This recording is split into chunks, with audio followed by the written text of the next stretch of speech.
ఒక్కసారి కొమ్మూరి గోల్డ్ కి కాల్ చేయండి. తాకట్లో ఉన్న మీ బంగారాన్ని విడిపించి మార్కెట్ ప్రైస్ కి వాళ్ళు కొనుక్కుని మిగతా డబ్బులు మీకు ఇచ్చేస్తారు. మహబూబ్ నగర్ జిల్లాలో ఒక ఘోరమైన ఘటన చోటు చేసుకుంది.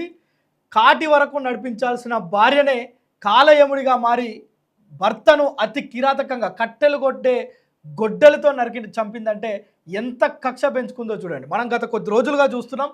ఏదైతే భర్తను హనీమూన్ ట్రిప్పుకు తీసుకువెళ్ళి మేఘాలయలో అత్యంత కిరాతకంగా చంపిన భార్యను చూసినాం. నిన్న మొన్న పూణేలో జరిగిన సియా గోయల్, కేతన్ అగర్వాల్ పెళ్ళికి ముందే ఇంకొక బాయ్ ఫ్రెండ్ తోటి గర్భం తెచ్చుకోవడమే కాకుండా తన బాయ్ ఫ్రెండ్ ఉన్న విషయాన్ని పక్కన పెట్టి కాబోయే భర్తను ఒక టూరిస్ట్ ప్లేస్కి తీసుకుపోయి లోగఢ్ ప్రాంతం నుంచి ఒక ఎత్తైన కొండపైన అంటే నెట్టేసి చంపడం మనం చూసినాం. సో ఇప్పుడు అంతకంటే దారుణమైన ఘటన. పెళ్ళై 17 ఏళ్ళు అయింది, 3 పిల్లలు ఉన్నారు. ఆ 3 పిల్లలు కూడా 14-13 సంవత్సరాల పిల్లలు.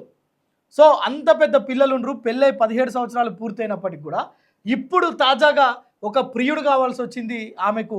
ఆ ప్రియుడు వద్దు అని చెప్పినందుకు పడుకున్న భర్తను చేతులు చీరతో కట్టేసి అతి కిరాతకంగా నరికి చంపింది ఓ భార్య.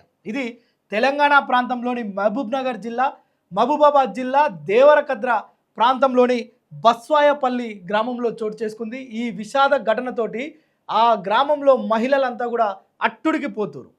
ఎవరైతే చంపిన భార్య ఉందో తనని ఎన్కౌంటర్ చేయడం కాదు, అసలు ఊర్లో పడేసి తొక్కి చంపుతామన్నంత ఆగ్రహాన్ని వ్యక్తం చేస్తున్నారు. పాపం అమాయకుడు.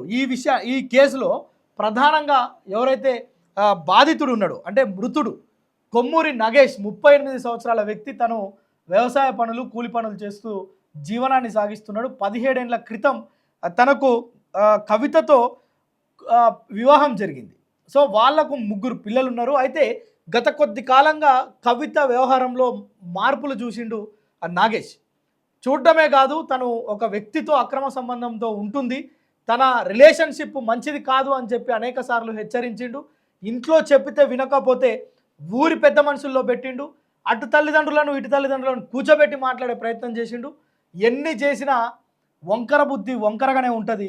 కవిత మనసు మారలేదు, తన వ్యవహారం మార్చుకోలేదు.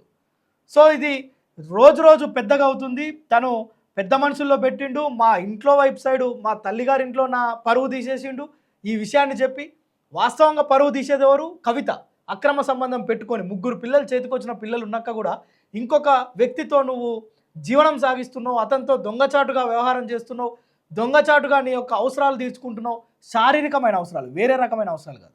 నీకున్న కోరికల కారణంగా 3 పిల్లల్ని కూడా పక్కన పెట్టి ఊర్లో అందరూ చూస్తుంటే కూడా ఇంత సిగ్గు మాలిన పని చేయడమే కాకుండా తనను ఎవరైతే భర్త నాగేష్ ఉన్నాడో ప్రతిరోజు ఈ వ్యవహారం పెద్ద మనుషుల దాకా వెళ్ళినప్పటికీ కూడా ఎలాంటి మార్పు రాలే కవితలో. సో ఇక చేసేదేం లేక తను కష్టం చేసుకొని వస్తున్నాడు. రోజు ఓ పెగ్గేసుకొని మందు దాకా వస్తున్నాడు. సో ఈ మద్యం మత్తులో అప్పుడప్పుడు కవితతో గొడవ పడేవాడు. సో ఆ మైండ్లో తిరుగుతుంటుంది కదా, తన కళ్ళతో చూసిందో చెవులతో విన్నదో తన భార్య ఇంకొక వ్యక్తితో ప్రైవేట్గా గడుపుతుంది అంటే ఆ భర్త ఎలా తట్టుకుంటాడు.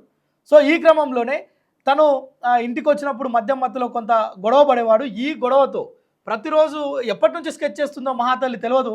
మొత్తానికి నిన్న రాత్రి ఆ యొక్క ప్లాన్ ఇంప్లిమెంట్ చేసేసింది. వచ్చి భర్త మద్యం మత్తులో ఉన్నాడు కనుక అప్పటికే కొంత భోజనం చేసి పడుకున్నాడు. భోజనం చేసి పడుకున్న తర్వాత తన చీరతో చేతులు 2 కట్టేసి కట్టెలు కొట్టే గొడ్డలతోటి అతి కిరాతకంగా నరికి చంపింది.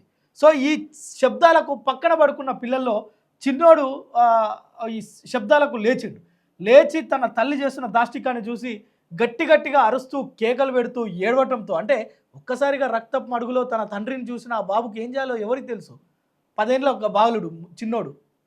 సో విపరీతంగా గట్టిగా కేకలు పెడుతూ ఏడవడంతో అరే ఏదో పెద్ద శబ్దాలు వస్తున్నాయని చెప్పి పక్కనున్న ఇరుగు పొరుగు వారందరూ కూడా వచ్చి చూసే వరకు అప్పటికే జరగాల్సిన ఘాతుకం చేసేసింది.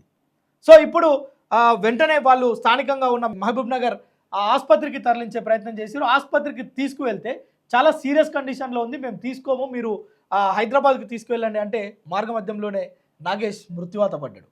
సో ఈ క్రమంలో తను అయితే స్థానికంగా ఉన్న వాళ్ళు ఏం చెప్తున్నారంటే ఇది ఒక్కతే చేసింది కాదు, ఆ టైంలో మరొక వ్యక్తి కూడా కవితకు సహకరించిండు. వాళ్ళిద్దరిని కలిపి ఎన్కౌంటర్ చేయాలి, అదే గొడ్డలతో నరికి చంపాలని ఆ గ్రామస్తులంతా కూడా డిమాండ్ చేస్తున్నారు. పాపం చిన్న చిన్న పిల్లలు ఏడుస్తుంటే ఆ విజువల్ చూడండి, మీకు అర్థమైద్ది. ఆ ఇల్లు చూడండి, ఆ ఊరు పల్లెటూరి వాతావరణం చూడండి. మీకు ఈ ఘటన చూసిన తర్వాత ఏమనిపిస్తుందో. ఇంత కిరాతకంగా మారుతున్నారు ఆడవాళ్ళు.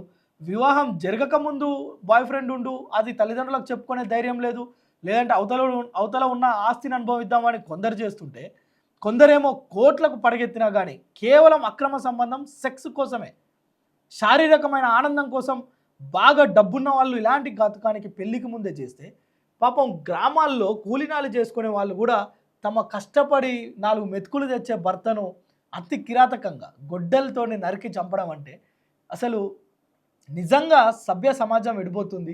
ఇంత గొప్ప మహాతల్లులు ఈ సమాజంలో ఎట్లా తయారవుతున్నారు? వీళ్ళ మెంటల్ అంటే వీళ్ళ మెంటల్ స్టేటస్ ఏ విధంగా ఉంటుంది? అసలు ఎందుకు ఇంత ఘోరంగా మారుతున్నారు అనేది ఓ పెద్ద చర్చ అయితే జరుగుతుంది. దీనిపైన ఈ మహబూబ్ నగర్కి సంబంధించిన దేవరకద్ర ఈ ఇన్సిడెంట్లో పాపం ఇప్పుడు 3 పిల్లలు అనాథలైపోయారు. ఇదేమన్నా బాగుపడుతుందా కవిత అంటే తనకు కూడా మీకు తెలుసు అందరికీ. ఇప్పుడు ఆమెకు ఎక్కడెక్కడ శిక్షలు పడతాయో తెలుసు, ఆమె ఎక్కడుంటుందో తెలుసు. ఊచలు లెక్క పెట్టాలి. జైల్లో కనీసం తన ఇష్టం వచ్చిన తిండి కూడా తినలేని పరిస్థితి. 4 గంటలకు లేపి నానా చాకిరి చేపిస్తారు జైళ్ళల్లో. సో వీళ్ళని చాకిరి చేపించడం కాదు, అసలు వీళ్ళు కఠినంగా శిక్షించాలని ఆ ఊరోళ్ళు అయితే డిమాండ్ చేస్తున్నారు. సో ఈ ఘటన విన్న తర్వాత, చూసిన తర్వాత మీకేమనిపిస్తుందో కామెంట్ ద్వారా తెలపండి. తోడుగా సార్ ఎవరికైనా కూడా మా అన్నని కత్తి చేసుకొని అనిపిస్తారు. తోడబుట్టాం మా అన్న ఇంగిల్ సార్ మేము దిగినామా సార్ మేము కట్ట చేసుకొని బతికినామా. మా అన్ననే చంపి పెట్టి అన్నారు సార్. బాస్ వస్తే అన్నది ఇది 3సారిని 4సారికి లేచి వచ్చిన. 4సారికి లేచి వచ్చి డోర్ కొట్టిన. ఏంటి కాగితా ఇల్లు తెరుసు, ఏం కాగితా ఇల్లు తెరుసు అని చెప్పి అయ్యి అంటే తెలిసేపు తెరిచింది. తెరిచినాక ఇట్లా పోయి చూసిన, ఇట్లా పడ్డాడు. ఆ రక్తం చూసి నేను అయిపోయి ఇక్కడ ఇంటికి తిరిగి వచ్చి బయటకు వచ్చి ఇంటి పక్కలలో మొత్తుకున్నా. సత్యాబో రాండి, సత్యాబో అని రాండి అని పోయి ఇంటింటికి పోయి మొత్తుకున్నా. మొత్తుకొని తోలుకొచ్చి